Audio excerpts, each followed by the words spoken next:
കോട്ടയം നഗരസഭയിലെ പെൻഷൻ തട്ടിപ്പ് കേസിൽ പ്രതി അഖിൽ സി വർഗീസുമായി വിജിലൻസ് തെളിവെടുപ്പ് നടത്തുകയാണ്. കോട്ടയം നഗരസഭ ആസ്ഥാനത്തെത്തിച്ചാണ് തെളിവെടുപ്പ്. വിവരങ്ങളുമായി ഞങ്ങളുടെ പ്രതിനിധി സനോജ് സുരേന്ദ്രൻ ചേരുകയാണ്. സനോജ്, തെളിവെടുപ്പിന്റെ തത്സമയ ദൃശ്യങ്ങൾ ഞങ്ങൾ കാണുന്നുണ്ട്. എന്തൊക്കെ വിവരങ്ങൾ?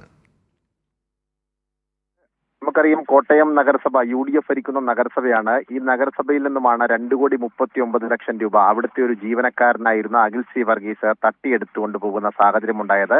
പിന്നീട് അദ്ദേഹം ദീർഘകാലമായി തട്ടിയെടുത്ത തുക ഉപയോഗിച്ചുകൊണ്ട് ആഡംബര ജീവിതം നയിക്കുകയായിരുന്നു.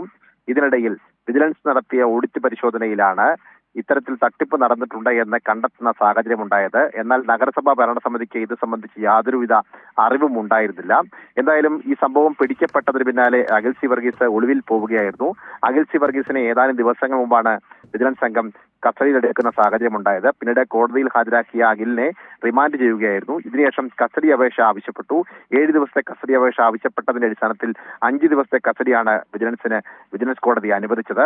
ഇത് പ്രകാരമാണ് ഇന്ന് നഗരസഭ ആസ്ഥാനത്തെത്തി തെളിവെടുപ്പ് നടത്തിക്കൊണ്ടിരിക്കുന്നത്.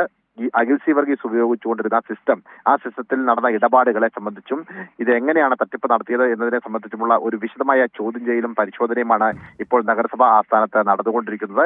എന്തായാലും വരും ദിവസങ്ങളിലും പരിശോധന തുടരുമെന്നാണ് വിജിലൻസ് സംഘം അറിയിച്ചിട്ടുള്ളത്. ഈ സംഭവവുമായി ബന്ധപ്പെട്ടുകൊണ്ട് അഖിൽ ഒറ്റയ്ക്കാണോ ഇത്തരത്തിൽ കോടികൾ തട്ടിയെടുത്തത്, അല്ലെങ്കിൽ ഭരണസമിതിയിലെ ആർക്കെങ്കിലും ഇതുമായി ബന്ധപ്പെട്ടുകൊണ്ടുള്ള പങ്കുണ്ടോ എന്നതിനെ സംബന്ധിച്ചുള്ള ഒരു വിശദമായ പരിശോധനയും വിജിലൻസ് നടത്തുന്നുണ്ട്. കാരണം എന്തെന്ന് വെച്ച് കഴിഞ്ഞാൽ, സാമ്പത്തിക ഇടപാടുകൾ അഖിൽ സി വർഗീസ് നടത്തിയത് ഡിജിറ്റൽ സംവിധാനങ്ങൾ ഒന്നും ഉപയോഗിക്കാതെ പൂർണ്ണമായും പണമിടപാടിലൂടെയാണ് നടത്തിക്കൊണ്ടിരുന്നത്. കാരണം തന്നെ പിടിക്കപ്പെടാതിരിക്കാൻ വേണ്ടിയുള്ള ഒരു മുൻകരുതലിന്റെ ഭാഗമായിട്ടാണ് അഖിൽ സി വർഗീസ് ഇത്തരമൊരു തയ്യാറെടുപ്പുകൾ നടത്തിയത്. അതുകൊണ്ട് തന്നെ അഖിലിന് മറ്റാരുടെയെങ്കിലും സഹായം ലഭിച്ചിട്ടുണ്ടോ എന്നതിനെ സംബന്ധിച്ചുള്ള ഒരു അന്വേഷണവും വിജിലൻസിന്റെ ഭാഗത്തുനിന്ന് നടക്കുന്നുണ്ട്.